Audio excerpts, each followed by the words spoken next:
انا عايز بعد كده اصلا. طيب خلاص يا جماعه، الصوت بقى لو سمحت. خدنا الحصه اللي فاتت قلنا ان حاجه اسمها الووتر سايكل، يعني دوره الميه، وقلنا هي عباره عن continuous movement of water among different water reservoirs. يا جماعه كلمه ووتر سايكل دوره الميه، ان الميه بتاعتنا بتفضل في كوكب الارض بتنقص ولا بتزيد؟ ولا ده ولا ده، برافو، بتفضل ايه؟ كونستنت يعني ثابته. الميه كلها لما بتيجي تنزل او بتمطر عندنا بتتجمع كلها طول الوقت في اماكن، الاماكن دي اسمها ووتر ريسيرفير. ووتر ريسيرفير، اكتب كلمه ووتر ريسيرفير يعني تجمعات المياه. يعني الميه بتاعتنا بتتجمع كلها في حته ايه؟ واحده. اسمك ايه يا دكتوره؟ فاطمه؟ فاطمه كتروا قوي. في فاطمه فين ورا؟ فاطمه ايه؟ طيب يبقى كنزي برضو، في 2 كنزي. فين كنزي؟ طيب ووتر ريسيرفر يعني تجمعات المياه. تجمعات المياه بتاعتنا يا جماعه اسمعني بقى، تجمعات المياه بتاعتنا، المياه بتاعتنا كلها بتتجمع في مكان واحد. فتجمعات المياه ديت اسمها ذا ستورجز لوكيشن اوف ووتر. ستورجز لوكيشن اوف ووتر يعني مناطق تجمع بس يا جماعه المياه. يعني المياه بتاعتنا كلها بتتجمع في اماكن معينه اسمها ايه؟ ووتر ايه؟ ريسيرفير. اسمها ووتر ايه؟ ريسيرفير. الناس اللي بتقول لك المعرفه دلوقتي انا ما كانش اصلا، مش مطبوع. انا اتكلمت. بس في عيال طلعت مستر محمد قال لنا نستلم الكتب، هم لسه عايزين دلوقتي اصلا. انا مش هلبس كتب فانا بطبع على قد. انا ما قلتش حاجه. طيب اسمع الاذان.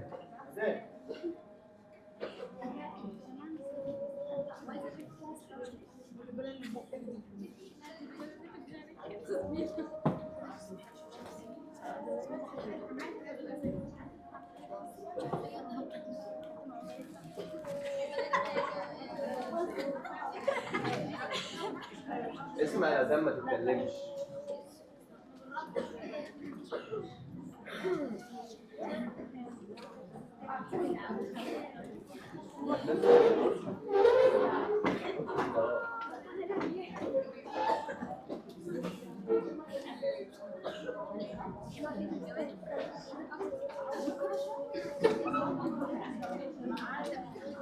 يا ابني ايه نوع الديانه؟ يعني بتعبدوا ايه؟ الله اكبر، الله اكبر.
نرفع المواعيد الصبح شويه.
حقا لا اله الا الله اللهم رب ذاتك.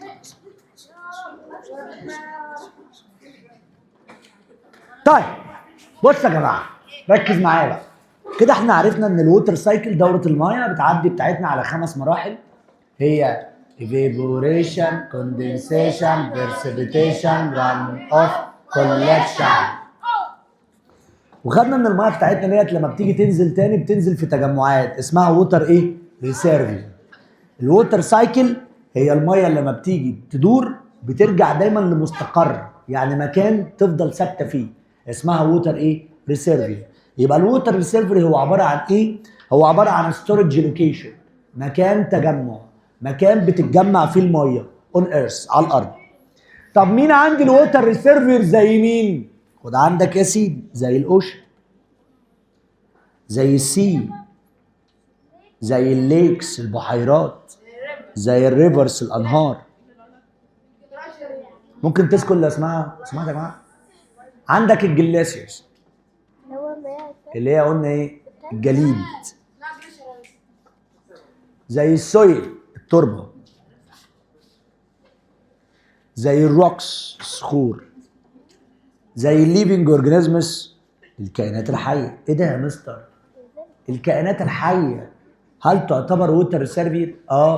لان احنا عباره عن كائنات بنحتوي 70% of our body is contain water.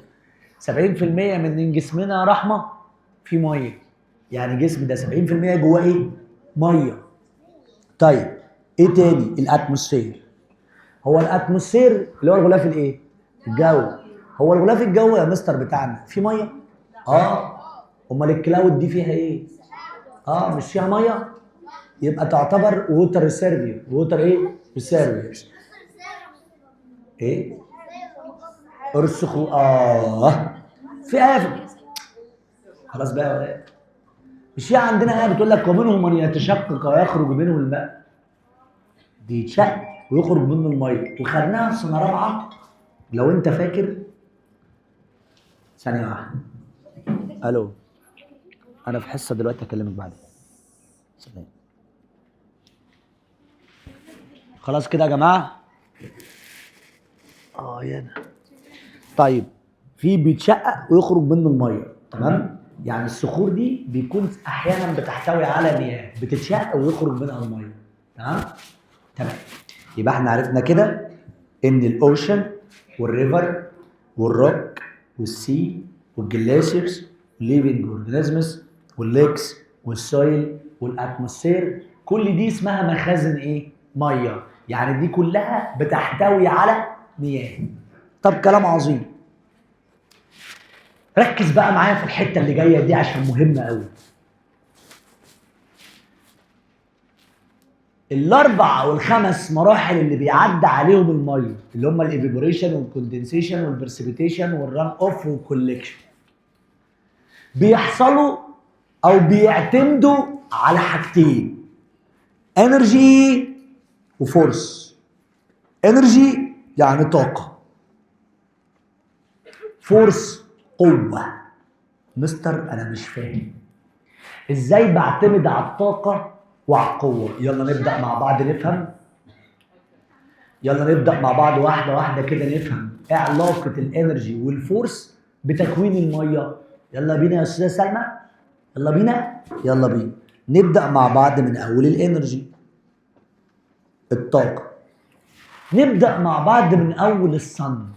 هي مش الشمس بتاعتنا بتسقط على الميه، الميه بتاعتنا بتتبخر بتكون كلاود. يبقى الطاقه هنا اللي بتساعد في تبخير الميه هي طاقه مين؟ الشمس. يبقى الصن most important source of energy، يعني اهم مصدر للطاقه. اهم مصدر لمين؟ للطاقه. ده مين؟ الصن. الشمس بتاعتنا هي اهم مصدر للطاقه، هي اللي بتساعد ان الميه بتاعتنا تبدا تحصل لها ايه؟ تبخير، ايفيبوريشن. خلاص كده؟ طيب يبقى افكتنج ذا ووتر سايكل. طب يا مستر، هي الشمس بتاعتنا بتطلع انرجي، ايه نوع الانرجي؟ اسمها سولار راديشن او اسمها سولار انرجي. يبقى السولار راديشن او السولار انرجي دي جايه منين؟ من الصن. جايه منين؟ طب هي السولار راديشن دي فيها طاقه ايه تاني؟ فيها طاقه اسمها ثيرمال انرجي. يبقى تاني، يبقى لما يجي يقول الفايف بروسيس، الخمس عمليات اللي احنا قلنا عليهم اللي هم evaporation, condensation, precipitation, run off, collection depending on بتعتمد على حاجتين، ايه هما؟ energy وفورس. energy يعني ايه؟ طاقة. فورس يعني قوة. يبقى بعتمد على طاقة وقوة. طاقة وايه؟ وقوة. ايه الطاقة بتاعت اللي بتساعد في سقوط الامطار او بتساعد في وجود المية؟ الصن لايت. اول انرجي عندنا هي الصن ايه؟ لايت. يبقى الطاقة اللي موجودة عندنا يا عبد الله هي مين؟ الصن لايت. يبقى الصن لايت بيطلع طاقة اسمها سولار راديشن. حلو. والسولار راديشن دي طاقة اسمها ثيرمال ايه؟ انرجي. ساعدت في تبخير مين؟ الميه. يبقى اللي بيساعد في الووتر سايكل مين؟ السولار راديشن اللي هو موجود فين؟ في الصن. بيطلع ايه راديشن؟ سولار راديشن. جاي منين؟ من الصن. جاي منين؟ طب هو سولار راديشن بس ولا سولار وثيرمال؟ سولار وثيرمال. كلام عظيم جدا جدا وزي الفل. طيب قال لك فلما الميه بتاعتنا تشينجينج انتو سوليد، اسمع، تو ليكويد كده اسمها جين انرجي. ولما الميه بتاعتنا تتحول من ليكويد لسوليد اسمها لوز انرجي. لا اسمع بقى، الحته دي جميله، انا عايزك تركز معايا كويس قوي في الحته اللي انا هقولها دي. اسمع كده، بص يا فنان، احنا قلنا ان الستيتس اوف ماتر حالات الماده خدناهم من الترم الاولاني كام حاله؟ حالات الماده سوليد، ادي سوليد، ادي ليكويد، ادي جاز.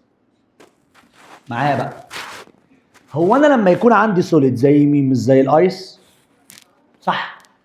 وعندي ليكويد زي مين؟ مش زي الووتر. وعندي جاز زي مين؟ مش زي الووتر فيبور، صح؟ حتى الان في مشاكل.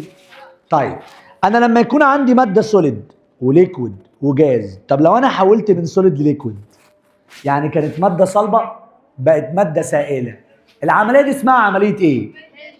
ميلتنج، صح؟ حلو يا مستر قوي. هي عمليه الميلتنج اللي حصلت دي انا زودت حراره ولا قللت حراره؟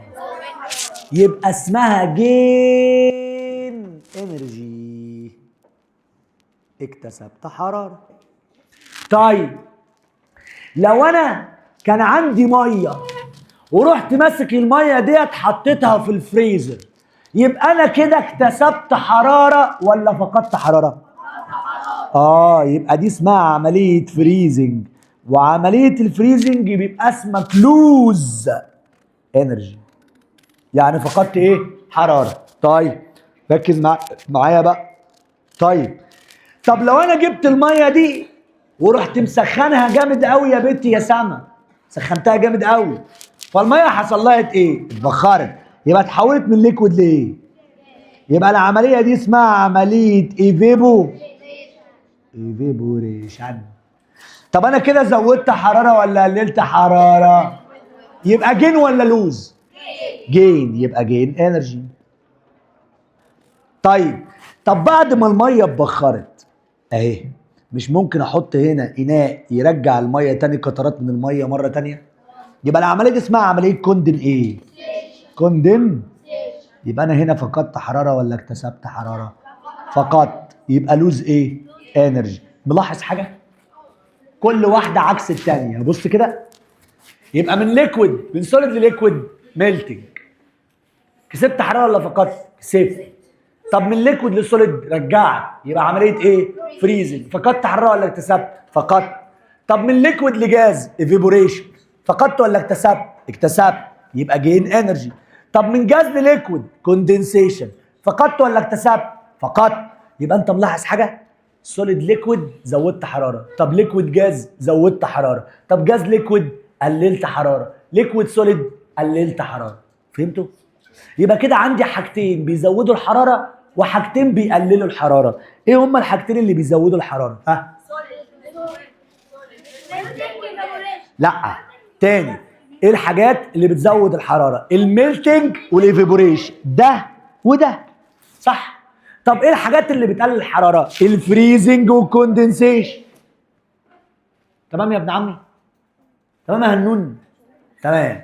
يبقى تاني، من سوليد لليكويد ميلتنج، من ليكويد لجاز ايفيبوريشن، من جاز لليكويد كوندنسيشن، من ليكويد لسوليد فريزنج. نعم. عايز اسال هو لما استنى بنسكت على اي بحيره بتعمل لها دراي اب، جفاف، يعني ايفيبوريشن. هي بتكون بقى كلها ولا حته منها؟ لا اكيد على حسب ضوء الشمس اللي موجود، لو كميه ضوء الشمس كتير هتبقى كلها، على حسب. طيب حاجه لعبت. طيب اسمع بقى، يبقى انا كده لما الووتر اتشينج يا بوسبوس، لما الووتر اتشينج فروم سوليد اللي هي ايس لليكويد، فهمت بقى ليه قال لك جين انرجي؟ فهمت ليه قال لك اكتسبت طاقه؟ يبقى انا اكتسبت طاقه ليه؟ لان انا حولت من ايه لايه؟ من ماده سوليد لماده ايه؟ ليكويد. يبقى انا كده فقدت حراره ولا اكتسبت حراره؟ اكتسبت حراره. معايا مريومه؟ فقدت ولا اكتسبت؟ اكتسبت حراره. حولته من ايه لايه؟ من سوليد الى ليكويد. طب لو انا حولته من ليكويد لسوليد، اهو كان سائل بقى صلب، كده مش فريزنج؟ فقدت حراره ولا اكتسبت حراره؟ انا كده فقدت ايه؟ انا كده فقدت حراره، يبقى الحراره بتاعتي قلت. كلام عظيم جدا جدا جدا. يبقى تاني احنا كده يا مستر فهمنا حاجه. ايه الحاجه اللي احنا فهمناها؟ ان احنا عرفنا كده يا مستر ان تاني الووتر سايكل، دوره الميه بتعدي على كم مرحله؟ 5. نقولهم تاني: evaporation, condensation, precipitation, run off, collection. وبتعتمد على 2 ستيبس، بتعدي على مرحلتين. اول مرحله اسمها ايه؟ انرجي، والثانيه فورس. قصده بالانرجي هنا ايه؟ سان لايت. قصده مين؟ بتطلع حاجه اسمها ايه؟ راديشن. سولار ايه؟ والسولار راديشن ده ليها ايه؟ انرجي، ثيرمال انرجي. ثيرمال. طيب ولما بحول من سوليد لليكويد، جين ولا لوز انرجي؟ جين انرجي. طب من ليكويد لسوليد؟ لوز انرجي. لوز. فقدت حراره يبقى من ليكويد لسوليد، اكتسبت حراره يبقى من سوليد لليكويد. طيب الفورس. سؤال بقى بس، ايه القوه اللي بتساعد في الووتر سايكل؟ احنا عرفنا الطاقه اللي بتساعد في الووتر سايكل. الطاقه اللي بتساعد في الووتر سايكل قلنا الصن لايت، فهمناها. ايه بقى القوه اللي بتساعد في الووتر سايكل؟ قوه الجرافيتي. وايه تاني؟ والويند. تاني مين ومين؟ جرافيتي ويند. 2 قوتين بيساعدوا في الووتر سايكل. رقم 1 الجرافيتي، يبقى الجرافيتي هي المين فورس افكتنج ان ووتر سايكل. مين الجرافيتي؟ مين؟ اللي هي الجاذبيه. يبقى الجاذبيه تعتبر هي القوه الاساسيه اللي اثرت على الووتر ايه؟ سايكل. القوه الاساسيه اللي اثرت على الووتر ايه؟ سايكل. طب والقوه الثانيه كانت مين؟ الويند، الرياح.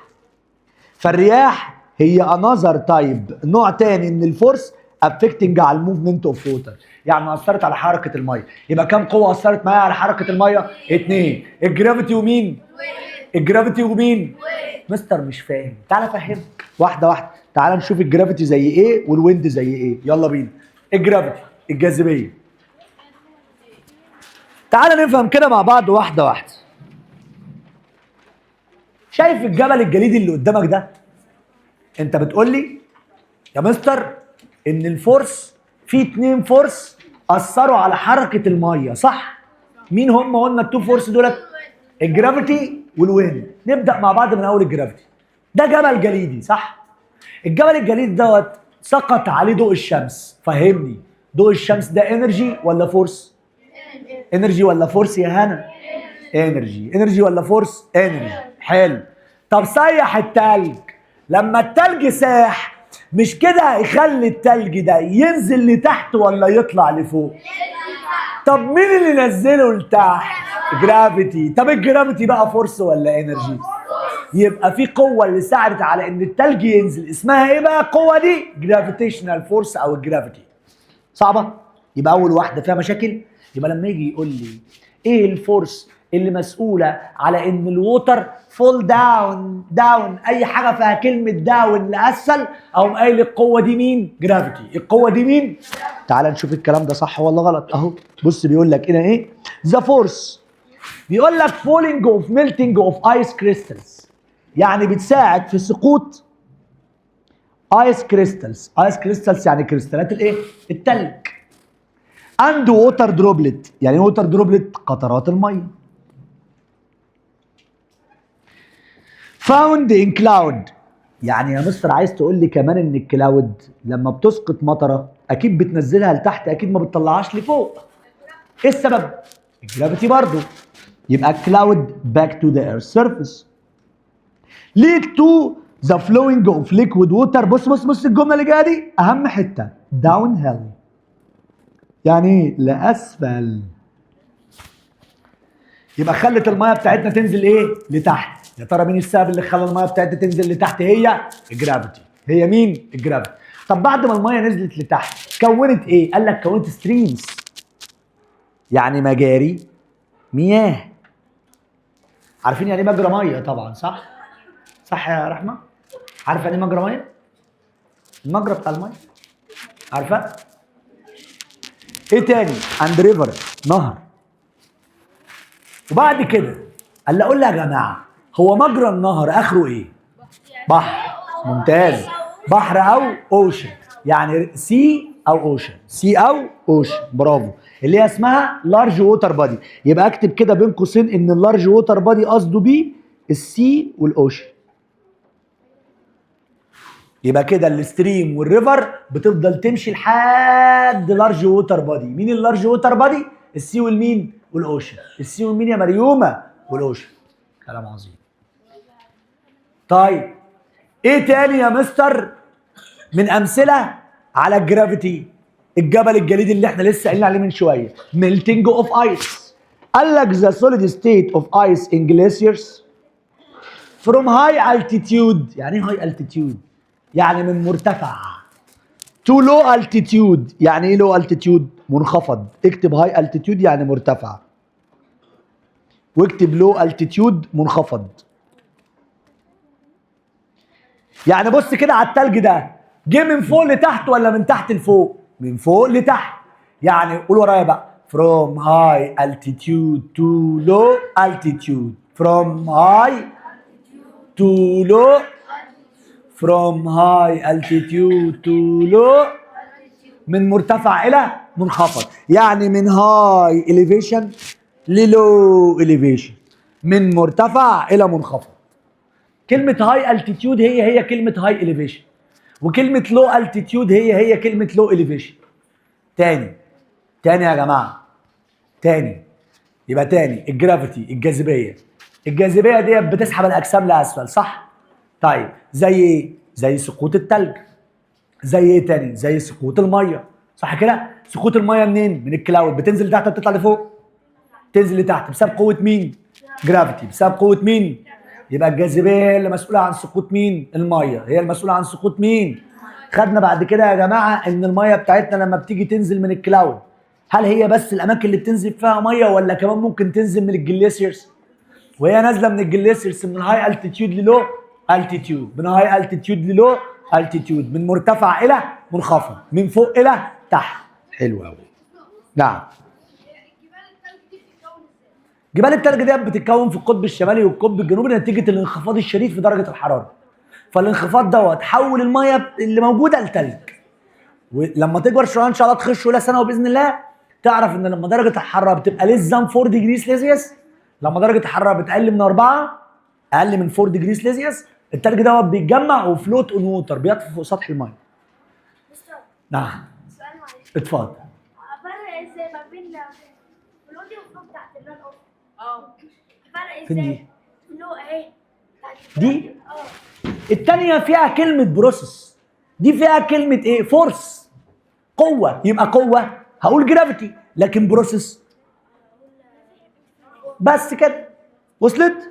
طيب والله سؤال حلو يا عم. نعم. ايه؟ قلت ايه يا بطل؟ ايه بنت بنت؟ قلت ايه؟ طيب. نعم. من عينيا، من عينيا. لا ده انا هعيد كله عشان خاطرك بس يا بوحة. طيب تعال نقول كده من الاول تاني. تعال نقول من الاول تاني. احنا خدنا في الدرس اللي فات حاجه اسمها الووتر ايه؟ يلا نفتكر. خدنا حاجه اسمها الووتر ايه؟ حاجه اسمها الووتر ايه؟ حاجه اسمها الووتر ايه؟ وقلنا ان الووتر سايكل ديت كلها بتتجمع في حاجه اسمها ووتر ريسيرفير. ووتر، وقلنا الووتر ريسيرفير ده هو الستورج لوكيشن. اول ما تشوف كلمه ستورج ده تجمع ميه اقول قايل ووتر ريسيرفيرز. ووتر ايه؟ ريسيرفيرز. خلاص كده؟ طيب يعني تجمع مين؟ الميه. وطبعا ده قلنا ممكن يبقى ليك، ممكن يبقى اوشن، ممكن يبقى ريفر، ممكن يبقى سويل، ممكن يبقى ليفنج اورجانيزمز، ممكن يبقى كلاود، ممكن يبقى اتموسفير. كل الحاجات دي يعتبر اسمها ايه؟ بتساعد في الووتر سايكل، يعني ووتر ريسيرفير. ووتر ريسيرفير. طيب وخدنا كمان يا جماعه ان البروسيس اللي بتحصل على كوكب الارض اللي هم الخمسه بيعتمدوا على تو ستيبس، على مرحلتين. المرحله الاولى اسمها انرجي، والثانيه الاولى والثانيه مقصود ايه الانرجي ده؟ صن، اللي هي اسمها ايه؟ انرجي سولار انرجي. بتطلع ايه؟ راديشن، سولار راديشن بس. وثيرمال ايه؟ انرجي. وثيرمال ايه؟ بتساعد ان الميه بتاعتنا تعمل عمليه اسمها ايفيبو، فبتتحول من ليكويد الى، فكده جين انرجي ولا لوز انرجي؟ جين انرجي. طب لو حولت من ليكويد لسوليد؟ لوز انرجي. طب من ليكويد لجاز؟ جين انرجي. طب من جاز لليكويد؟ لوز انرجي. طيب خدنا بعد كده الفورس، قوه. وخدنا كام قوه؟ 2 برضو. ايه القوتين دولت؟ الجرافيتي والويند. الجرافيتي مين المين؟ مين الرئيسي فيهم؟ الجرافيتي. وخدنا مثالين على الجرافيتي. الكلاود وهي بتنزل مطره، صح؟ ده مثال على الجرافيتي. ما هي المطره نازله لتحت، يبقى السبب جرافيتي. قلنا اي حاجه داون لاسفل قول على طول ان الفورس دي اسمها ايه؟ جرافيتي. اسمها ايه؟ جرافيتي. حلو، حلو قوي. طب يا مستر لو عندي جبل جليدي والجبل الجليدي ده سقط عليه ضوء شمس بدأ يتفتت، التلج ده هينزل لتحت ولا لفوق؟ لتحت. يلا الأغنية. From high altitude to low altitude. From high altitude to low altitude. From high altitude to low altitude. From high altitude to low altitude. يعني من مرتفع إلى، يعني من فوق ليه؟ حلو. يبقى leakage of liquid water down into the ground. نعم.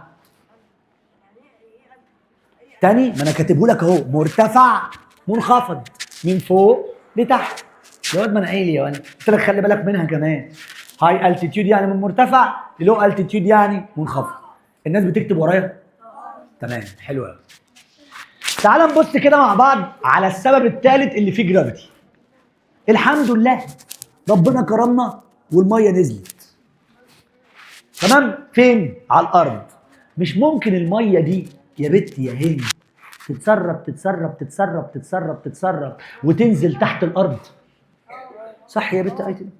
تنزل تحت الايه؟ الارض. طب لما الميه تتسرب تتسرب تتسرب وتنزل تحت الارض مش كده هتكون جراوند ووتر؟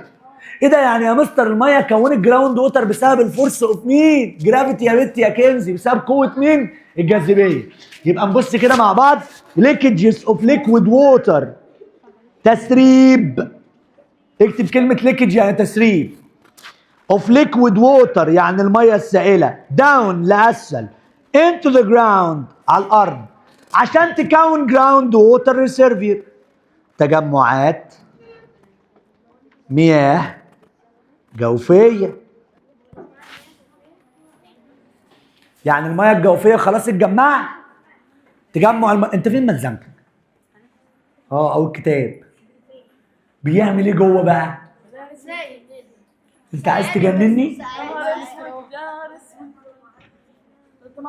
انت خدت ماشي فين؟ انت كنت تكتب معانا دلوقتي؟ طب ما تكمل. والله كداب. وانت فين كتابك يا ابو؟ لسه ما خدتوش؟ الاسبوع الجاي عشان انت ما جيتش الحصه اللي فاتت. عشان انت ما جيتش الحصه اللي فاتت ولا منا جت ولا اي حاجه. منا دي في التراويح. طيب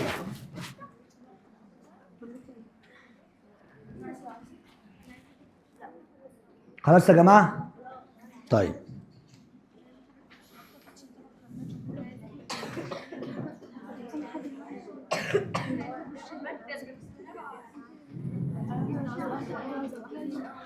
الحمد لله جمعنا الميه، ربنا كرمنا الحمد لله، والميه اتجمعت وحطيناها في حاجه اسمها ووتر ريسيرفر الحمد لله، والدنيا جميله وزي الفل.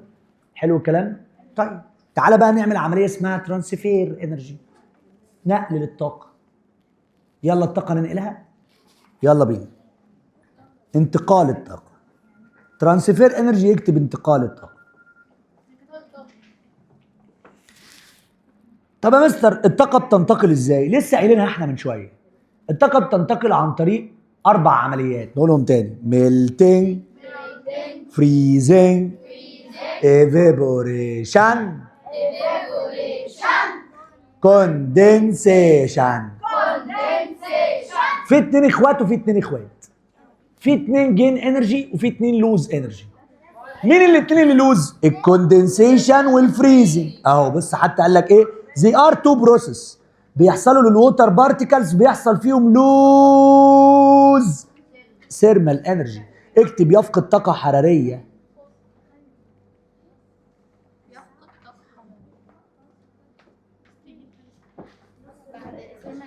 يوز ثيرمال انرجي يعني يفقد طاقه ايه؟ حراريه.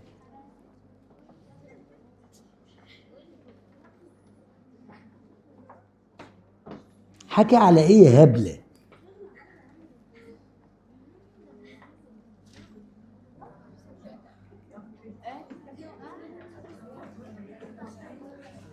طيب لكن بص كده، بص كده، اسمع كده. قال لك الميلتنج والايفيبوريشن بيعملوا جين ثيرمال انرجي، يكتسب طاقه. اسمع بقى الحته اللي جايه دي بقى، في واحد معاهم جديد اول مره تسمعه، هي الترانسبايريشن. اكتب ترانسبايريشن، هتيجي ورا دلوقتي اهي، اكتبها ورا اهي. ترانسبايريشن اهي، اكتب عمليه النتح. هي كلمه غريبه شويه، النتح.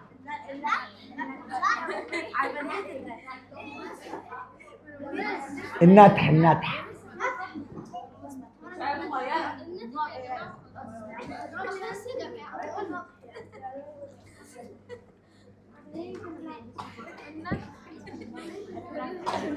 طيب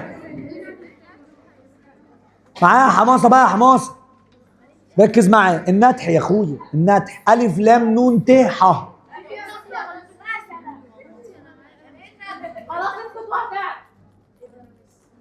يا رب نسكت.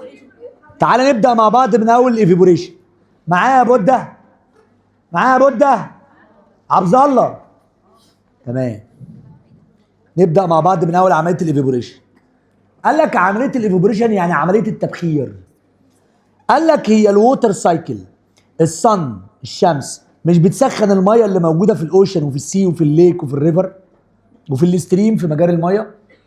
طيب وبعد كده بتحول الميه بتاعتنا لايه؟ لكلاود، صح؟ يبقى معنى كده انها حولتها من ايه لايه؟ رد عليا، من ايه لايه؟ من ليكويد الى، من ليكويد الى، يعني من ووتر لووتر فيبر. كده اكتسب طاقه ولا فقد طاقه؟ يبقى جين ثيرمال انرجي. اول واحده فيها مشاكل؟ طب ما كده كده انا عارفها يا عم جابر. عم جابر مش احنا عارفينها كده كده؟ ايه الجديد هنا؟ قال لك لا، ما مش هنا الجديد. امال ايه الجديد بقى؟ اللي جايه اهي بقى، النتح. بص يا سيدي، صلى على النبي حبيب قلبي. عمليه الترانسبيريشن اللي هي عمليه النتح بتحصل زي عمليه الايفيبوريشن بالظبط، بس في النبات. بس في النبات مستر مصطفى، قسما بالله انا ما هستحملك تاني. ركز. محمد اللي بيقولوا عليه احمد، ركز. ركز معايا يا جماعه، ركز معايا في الحته اللي انا عاملها دي. عمليه الترانسبيريشن هي جزء مهم جدا جدا جدا جدا جدا في الدرس، وجاي في امتحان اخر سنه. معايا؟ قل له معايا، يبقى جاي في اخر ايه؟ السنه. يعني معنى كده ان الحته دي مهمه ولا مش مهمه؟ مهمه جدا، فحضرتك اوعى تنساها. طيب ايه اللي بيحصل يا مستر؟ تعالى نفتكر كده مع بعض زمان واحنا صغيرين. كان النبات اهو، تعالى نرسمه. ادي ورقه شجر، ورقه الشجر دي بيخرج منها تفرعات اهي.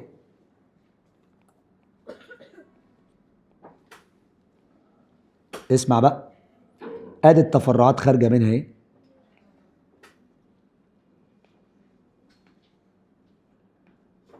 اهو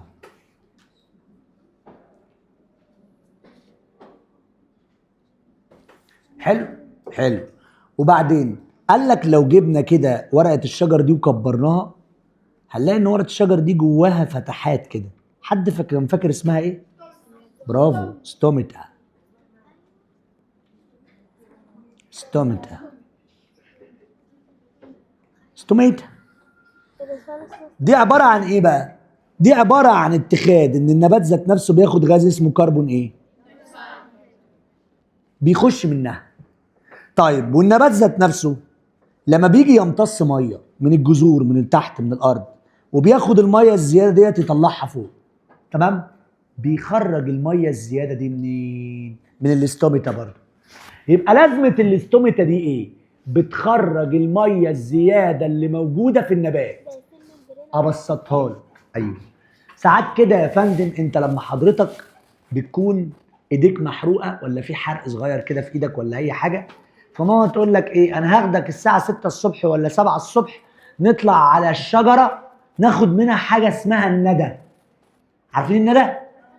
الندى دي هي عباره عن ورقه الشجر لما بيكون فيها ميه زياده بتطلع على الورقه من ورا في ظهر الورقه، فبيكون فيها قطرات ايه؟ ميه. حتى الصبح بدري كده لو انت مسكت اي ورقه شجر هتلاقي فيها ميه. عارف ايه الميه دي؟ دي زوايد الميه اللي كانت موجوده بداخل النبات. خرجت منين؟ من النبات. من انهي حته؟ من الاستوميتا. وصلت؟ وصلت؟ يبقى معنى كده ان عمليه الترانسبيريشن دي هي عمليه خروج زوايد الميه اللي موجوده فين؟ في النبات. زي الايفيبوريشن بالظبط، بس على هيئه ايه؟ بخار خارج من النبات مش من الانسان. منين؟ من النبات. يبقى تاني، ايه هي عمليه الترانسبيريشن؟ هي تايب اوف ايفيبوريشن، احد انواع الايفيبوريشن. الايفيبوريشن يعني التبخير اهو، احد انواع الايفيبوريشن. نعم اصبر يا ياسين. مثلا ينفع اسال حضرتك سؤال؟ هو كل النبات دايما بيتنفس على الكربون دايوكسيد. مين اللي هنا مش فاهم؟ انا ايه يا ولاء اللي مش مفهوم فيه؟ انا عندي نبات، النبات ده مش بياخد ميه؟ حلو، النبات ده بياخد ميه. الميه اللي جواه الزياده بيوديها فين؟ انت الميه اللي جواك الزياده بتخش تعمل حمام؟ ده الحمام بتاع النبات. بس صعبه، بس بيخرج زي العرق كده بالظبط، تمام؟ بس بيخرج بقى ايه؟ بيخرج السائل ده بيتبخر، يبقى زي بالظبط عمليه مين؟ الايفيبوريشن، بس جوه. بدل ما يكون في الانسان لا، ده في النبات. يبقى عمليه الترانسبيريشن هي احد انواع الايفيبوريشن تيكس بليس ان ذا بلانت، بتحصل في النبات. بس فين في النبات؟ في الاستوميتا. ان ذا بلانت ليفز، يعني فين؟ في ورق ايه؟ الشجر. في ورق ايه يا عم احمد؟ يبقى ورق الشجر ده بيخرج زوايد الميه اللي موجوده. تاخد بقى عندك المفاجاه. طب الميه اللي جوه النبات دي لما بتطلع وتتبخر مش هتبقى ووتر فيبور؟ تعرف ان 10% 10% من الووتر فيبور اللي موجود في كوكب الارض جاي من النبات. طبعا دي نسبه كبيره جدا. يبقى 10% of water vapor in air come from the transpiration of the plant. 10% من الووتر فيبور اللي موجود في كوكب الارض جاي منين؟ من النبات. جاي منين؟ من النبات. حلو قوي. مستر عمليه الترانسبيريشن دي، انت راجل بتفهم، بركز. يا ترى ايه الحاجه اللي خلت الميه اللي هي قطرات الندى اللي كانت موجوده على ورق الشجر تتبخر؟ اكيد الصن، صح؟ عشان كده احنا لما بنصحى الصبح الساعه 6 الصبح على ورق الشجر، نمسك ورقه الشجر تلاقيها مبلوله. ليه؟ عشان الشمس بتكون لسه ايه؟ لسه ما لحقتش تطلع، صح؟ فما لحقتش الميه يحصل لها ايه؟ تتبخر. اوبا، تيجي اثبت لك كلامي؟ يلا اثبت لك كلامي. هتجيب شجرتين، شجره اهي وشجره اهي. ركز معايا بقى، دي تجربه. شجره اهي وشجره اهي، زرعه اهي وزرعه اهي، وهنحط ورق نايلون. عارفين ورق النايلون؟ عارفينه؟ ورق كيس. عارف الكيس اللي بتجيب منه حاجات؟ هو ده. هتجيب كيس وتحط على ورقه الشجر، وهتجيب كيس هنا برضك وتحط على ورقه الشجر دي، بس هتحط دي قدام ضوء الشمس ودي مش قدام ضوء الشمس. هلاقي الورقه هنا شبرت ومليانه قطرات من الميه، هنا قطرات الميه قليله قوي. ده معناه ان ضوء الشمس بيزود عمليه الترانسبايريشن. فهمتوا؟ يبقى ضوء الشمس هو السبب في زياده عمليه الترانسبايريشن. طيب يبقى بص المعلومه اللي جايه دي هي دي. ويقول لك هنا ايه؟ when amount of energy come from the sun increase transpiration in plant leaf increase. الملحوظه دي مهمه جدا.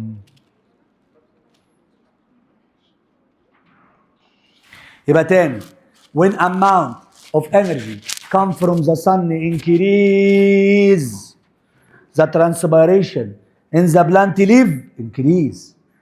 لما عمليه الطاقه اللي موجوده بتزيد الشمس، عمليه الترانسبيريشن بتزيد.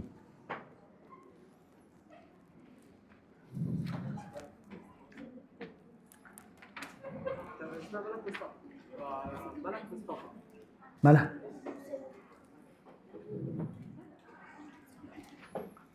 خلاص يا جماعه؟ خلاص؟ صعب الكلام ده؟ الكوندنسيشن قلناها قبل كده.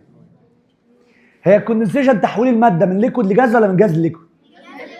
يبقى تشينج اوف ماتر فروم او تشينجينج ذا ووتر فيبور. لما يحصل لها تبريد بيحصل نقص في درجه الحراره، ديكريزنج ان اير تمبريتشر، فالووتر فيبور تتحول لليكويد اجين، صح؟ يبقى تاني عمليه نعم.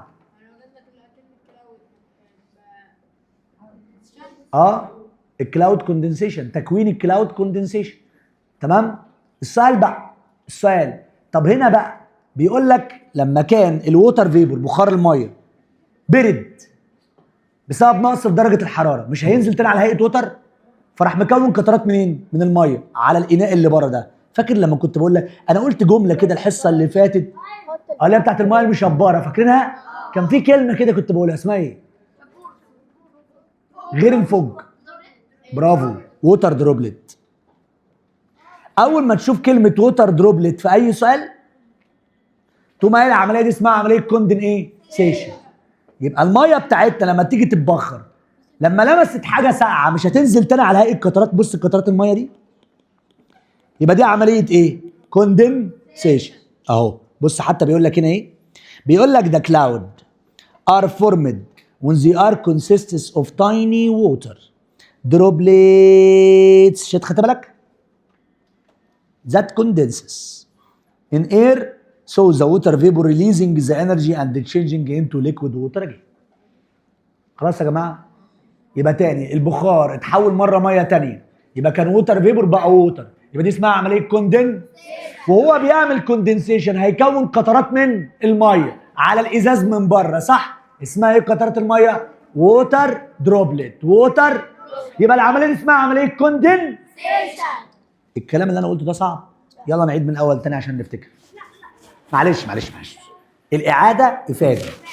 خلاص؟ احنا خلاص خلصنا اهو. طيب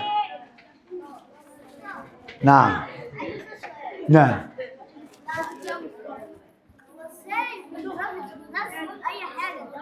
اي حاجه بتنزل لتحت، طب ازاي حبيبي الطيور؟ ما عشان هي اصلا عصافير والطيور الكلام ده كله بتتحرك عكس اتجاه الجاذبيه. الطيور بتاعتها بتزود السيرفس اريا فبتقلل الكثافه بتاعتها فبتخليها جسمها يطفو سطح الهواء فبيطير. اسمع بقى، الووتر سايكل، دوره الميه. الووتر سايكل، الميه بتاعتنا كلها بتتجمع في اماكن اسمها ووتر ايه؟ ريسيرفير. ووتر ايه؟ الووتر سايكل الميه دايما بتتحرك ولا ثابته؟ بتتحرك، بس نسبتها ثابته. نسبتها ايه؟ بتزيد؟ لا.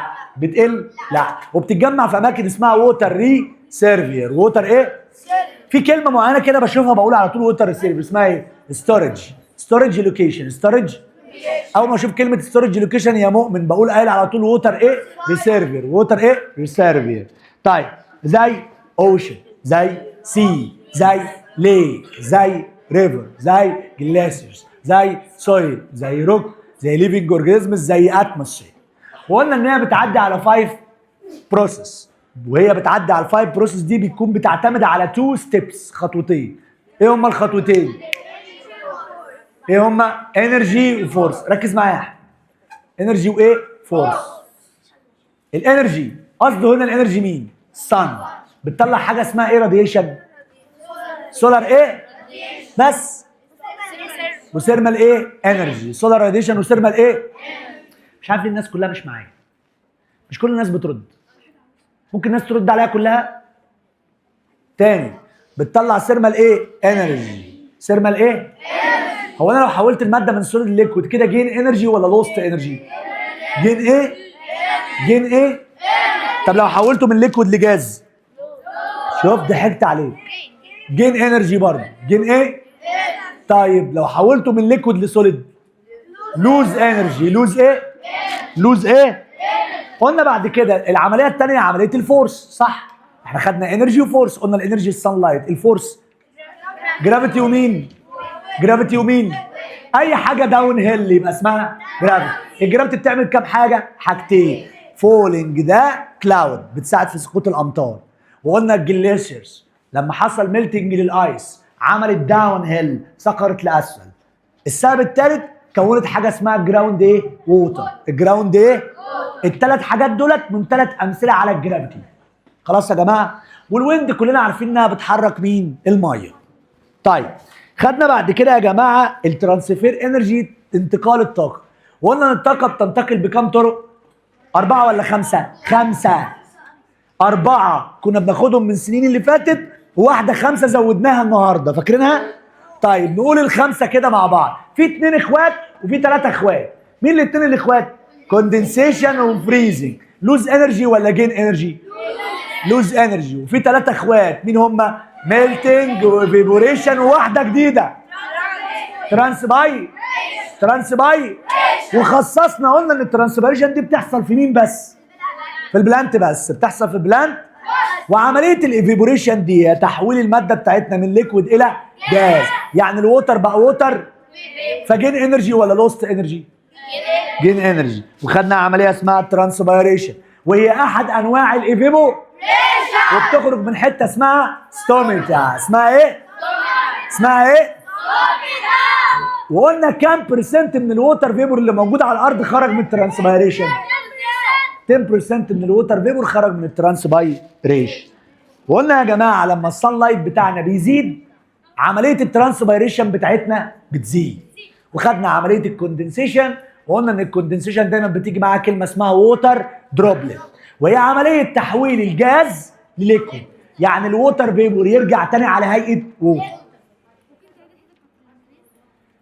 تاني، ضوء الشمس لما سقط على الميه اللي موجوده جوه النبات حولها لووتر فيبور اسرع من لما حطيتها في مكان ظل.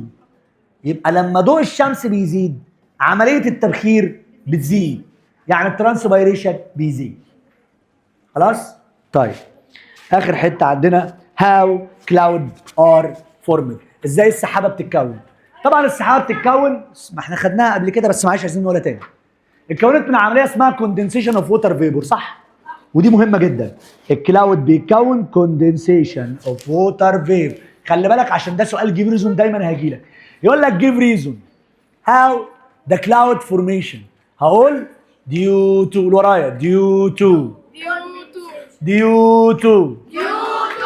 condensation of water vapor. ها condensation of water vapor. ها ما تهدى بقى يا عم شويه، اهدى شويه الله يبارك لك. تاني give reason cloud formation هنقول ايه؟ due to condensation of water vapor. تاني due to condensation of water vapor. طب لو جاب لي في السؤال برضه ووتر دروبلت اقول نفس الكلام due to condensation of water vapor into water droplet. يبقى بحول دايما الووتر فيبر لووتر ايه؟ دروبلت، يعني القطرات ميه. طيب طبعا ذات، ركز معايا في كلمه اتاتش دي. يعني وهي نازله الميه بتاعتنا بتنزل صافيه، يعني انت عارف العيال المعفنه اللي بتقوم جايه كده راح فاتحه بقها على الميه. انا بشرب يا مستر لما الدنيا بتمطر، عارفين العيال المعفنه دي؟ يعني المطره بتبقى نازله، اكيد بنضحكي يبقى انت بتعملي كده.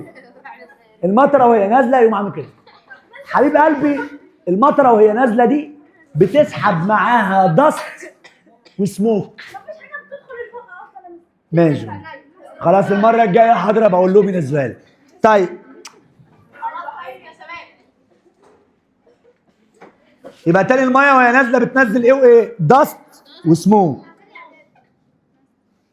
دست وايه؟ وسموك.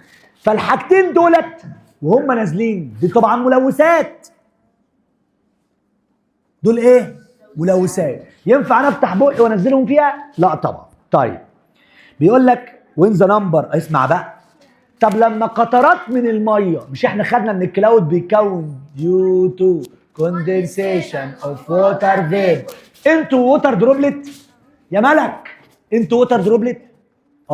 يبقى الووتر دروبلت ده ما تركزوا معايا بقى، اصل هم مركزين معاكم كلكم. ركزوا معايا تاني. الميه بتاعتنا اتبخرت صح؟ بعد كده عملنا ايه؟ condensation of water vapor into water droplet وبعدين يا مستر ايه اللي حصل؟ الووتر دروبلت دلوقتي متكون جوه الكلاود، فضل يشيل ووتر دروبلت يشيل ووتر دروبلت يشيل ووتر دروبلت. طب الووتر دروبلت بقت تقيله عليه، هتسقط على هيئه رين. تسقط على هيئه ايه؟ رين. قال لك when the number of water droplet together forming cloud. طب لما يكون millions of tiny water droplet this water droplet become too heavy، اصبحت ثقيله، يعني قطرات الميه بقت ايه؟ تقيله. اهي اصبحت ثقيله. ايه اللي هيحصل؟ فول فورم اوف رين، سقطت امطار. والدرس كده خلص.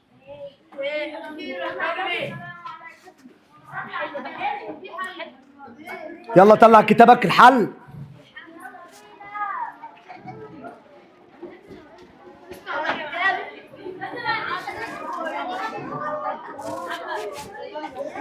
طيب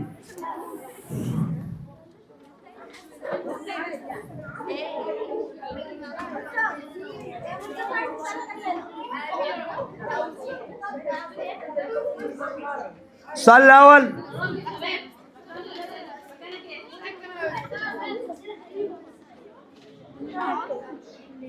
ستة.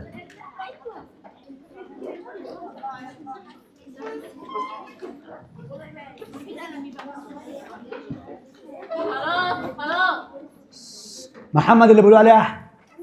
يلا حماده. ميلتنج اوف. نعم بنبدأ دايما هنا.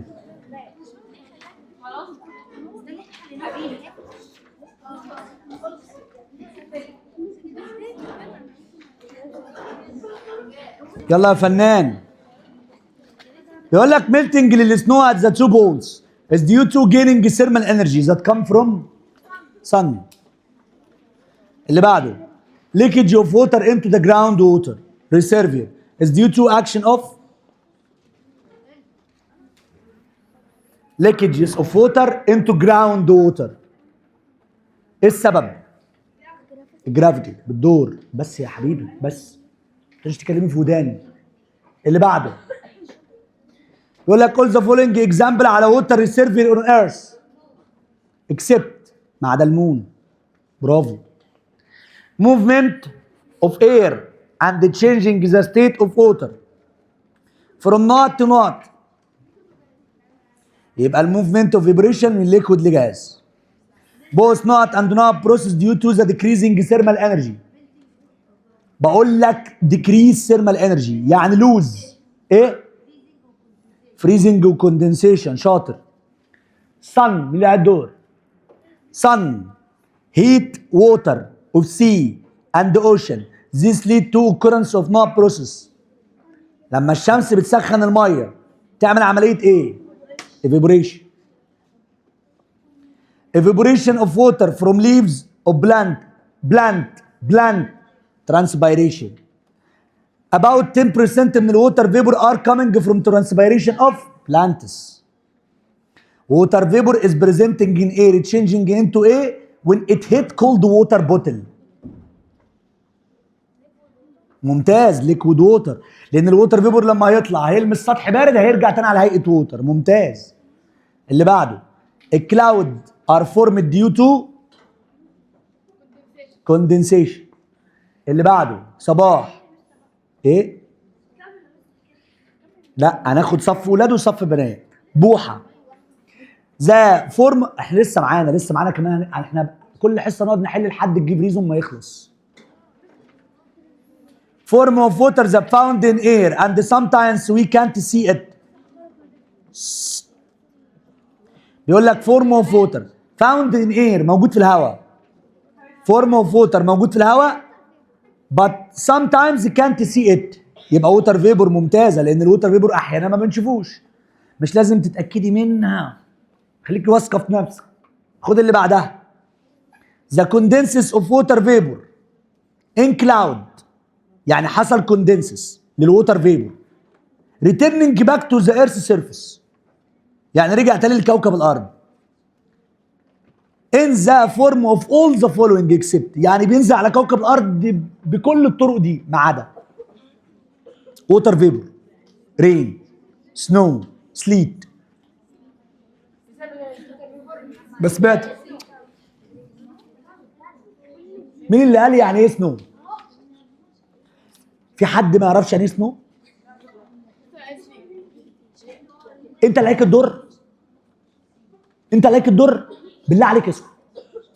طالما مش عليك الدور ما تتكلمش. انا لسه ما جاوبتش. نسكت.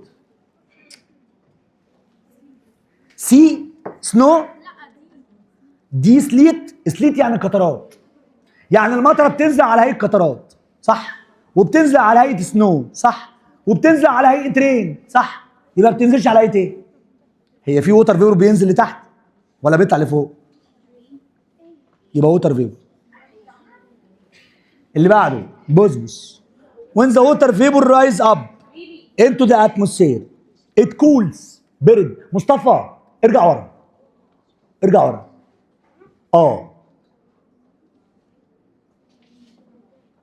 اللي يتكلم منهم تلاته طلع بره من الصف ده.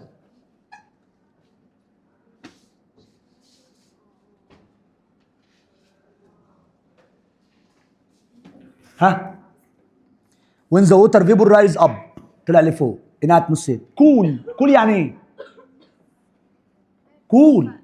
cold يعني برد. طيب الووتر فيبور هيرجع على ايه؟ تشينج انتو ايه؟ باي كوندنسيشن باينه يبقى كلاود. ممتازه سهله. لقيت كوندنسيشن كلاود. اللي بعده when the water in the cloud become too heavy الكلاود بقى تقيل it fall on the ground by process ايه؟ بي precipitation. بعد اذنك قوليها. انا بكره بي سي دي. انت خارصه. برسبيتيشن. هي ليه قالت برسبيتيشن؟ لان دوت مش هيبقى رين امطار والامطار هتسقط يعني فل وطالما فل يبقى برسبيتيشن. اللي بعده كنزي. بس يا ولاء. اللي بعده السؤال اللي بعده بيقول لك the water drops are formed on the plants leaves وترانسبيريشن. برافو. اللي بعده استاذه هنا freezing. برافو. occurring when the water release thermal energy. كلمة release thermal energy يعني يفقد حرارة مش يكتسب حرارة. كلمة release معناها يفقد حرارة. فالإجابة B. اللي بعده water cycle دي continuous movement دايما حركه. اللي بعده ووتر سيرفير. ها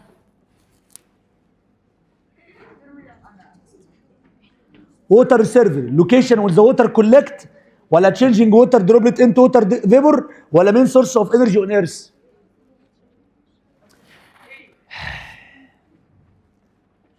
بتتكلم ليه يا عبد الحميد؟ انت قلت له ايه يا عبد الحميد؟ ما تقولوش حاجه تاني. خد اللي بعدها evaporation changing water droplet into water vapor ولا main source of energy on earth؟ في حيوان اتكلم برضه. طب بس يا عم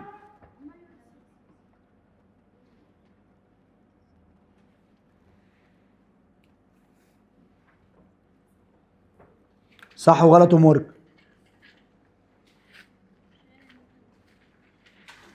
كوريكت كوريكت. يلا يا عبد الرحيم حميد. in the water cycle step which follow condensation يعني بعد الكوندنسيشن. follow يعني بعد. برضه حد بيتكلم. شباب ما قلنا كل واحد في دور. اللي بعده falling of hell cool regions is example على evaporation. falling انا بقول بروسيس يا محمد يا وليد. falling وبروسيس. falling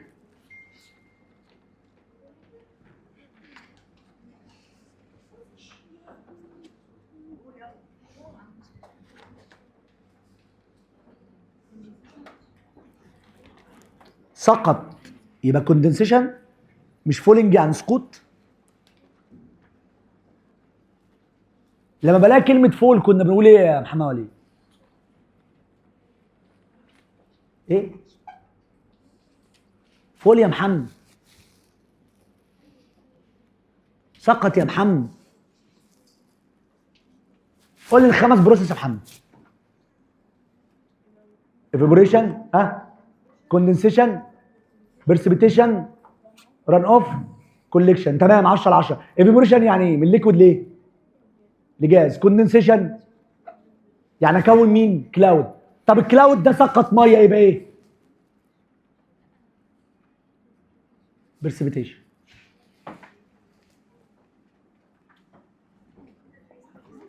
اللي بعده amount of thermal energy that reaches to the water body on earth's surface affecting the rate of condensation process in the water cycle. amount of thermal energy that reaches to the water body. ركز. amount of thermal energy كمية الحرارة reaches to the earth's body which is to the water body. تمام on earth's surface affecting the rate. هيأثر على عملية ايه؟ يعني ضوء الشمس سقط على المية هيأثر على عملية ايه؟ المية هيحصل لها ايه؟ evaporation. electricity هي the force gravity. برافو. طالما كلمة فورس افكر يا جرافيتي يا ويند بس داون يبقى جرافيتي. طب لو قال لي موف اير او موف ووتر ويند.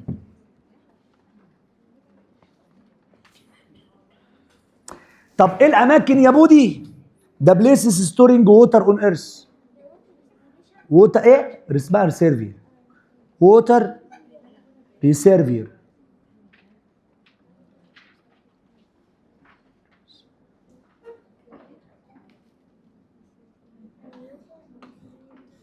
اللي بعده فورس داون جرافيتي. اللي عليه الدور قول يا استاذ. form of evaporation that takes place through the stomata which are found in the plant leaves. مين احد انواع الايفابوريشن؟ اسمها عمليه ايه؟ لا احد انواع الايفابوريشن اللي بتحصل في النبات بس اللي قلت لك هتيجي في الامتحان. لا حاولي.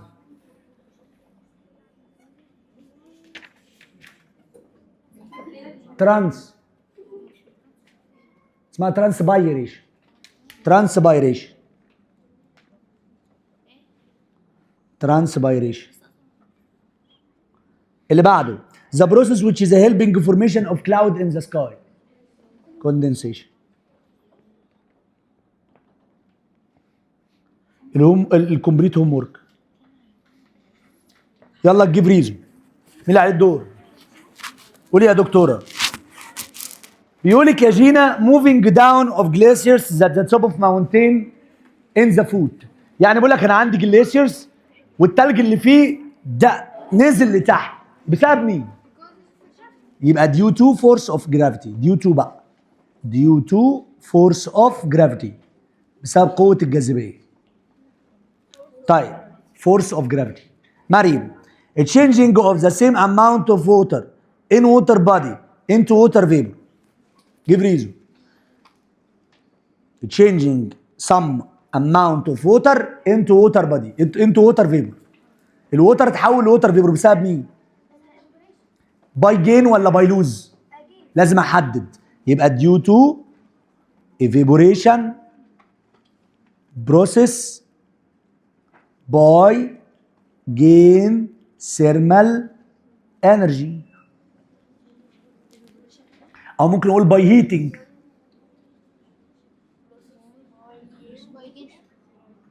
thermal energy او by heating. ركزي لو غلطت فيها هضربك. عارفه ليه؟ عشان اكدت عليها 10 مرات. بيقول لك 10% من الووتر فيبور كم من البلانت. ليه 10% من الووتر فيبور جاي من النبات؟ اكتب ايه في الامتحان؟ ايوه باي ريشن. ترانسباي مش بورت. ترانسبورتيشن يعني نقل، ترانسبايريشن نتح. يبقى due to transpiration process. اللي بعده formation اهي جت اهي. قلت لك give reason formation of cloud. تقولي ايه الاغنيه؟ انتوا برافو عليك، اقسم بالله برافو عليكم. due to condensation of water vapor. condensation of water vapor into water droplet. due to condensation of water vapor into water droplet. what happened؟ اسكت يا ولد، اسكت يا ولد. water of the sea and the ocean gain large amount of thermal energy. هيحصل له ايه؟ اوشن اتعرض للثيرمال انرجي من الصن، هيحصل له ايه؟ يعمل ايفابوريشن. يبقى ووتر ايفابوريت. يا سلام بقى لو تكتب سولت ريمين، يبقى انت راجل بتفهم. يعني الميه تتبخر وتبقى الملح. ده لو عايز تكتبها يعني. سولت ريمين and salt remain. يو مين اللي على الدور؟ عبد الله. قول يا عبد الله. you covering some leaves in the plant with plastic bag. عندك نبات وحطيت عليه بلاستيك باج. then put this plant directly into the sunlight. يعني عندك ورقة شجر حطيت عليها كيس، فاكر الكيس النايلون؟ فاكره؟ اللي كان في التجربة من شوية. وجبت النبات ده حطيته قدام ضوء الشمس، هيحصل ايه؟ هيكون ايه؟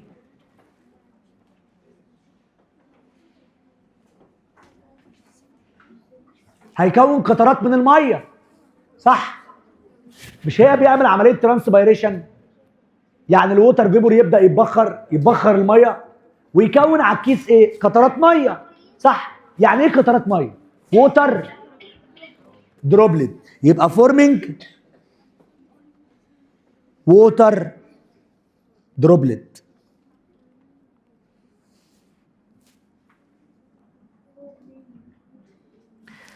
مين اللي عليه الدور؟ بيقول لك ميوست اير، هواء رطب، تاتشنج كولد بوتل اوف ووتر.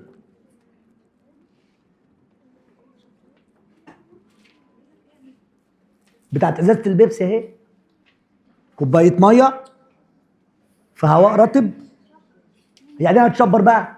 فورمينج ووتر دروبلت برضه يا غبي، نفس الاجابه. اعمل شرك كده. لسه في الحصة. اللي بعده مين اللي عليه الدور؟ بيقول لك ووتر فيبور ان اير كوندنسز ان ذا سكاي، هيكون ايه؟ لو الووتر فيبور عمل كوندنسيشن هيكون ايه؟ كلاود، يبقى فورمينج كلاود. ووتر دروبلت ان ذا كلاود بيكام فيري هيفي، يعني انا كان عندي ميه كتير قوي، قطرات من الميه في الكلاود، والكلاود بقت هيفي تقيله، ايه اللي هيحصل؟ هتنزل تقيله؟ ايه هتنزل تقيله دي؟ فول ان فورم اوف رين، هتسقط على هيئه امطار، يبقى فول ان فورم اوف رين، هتسقط تقيله.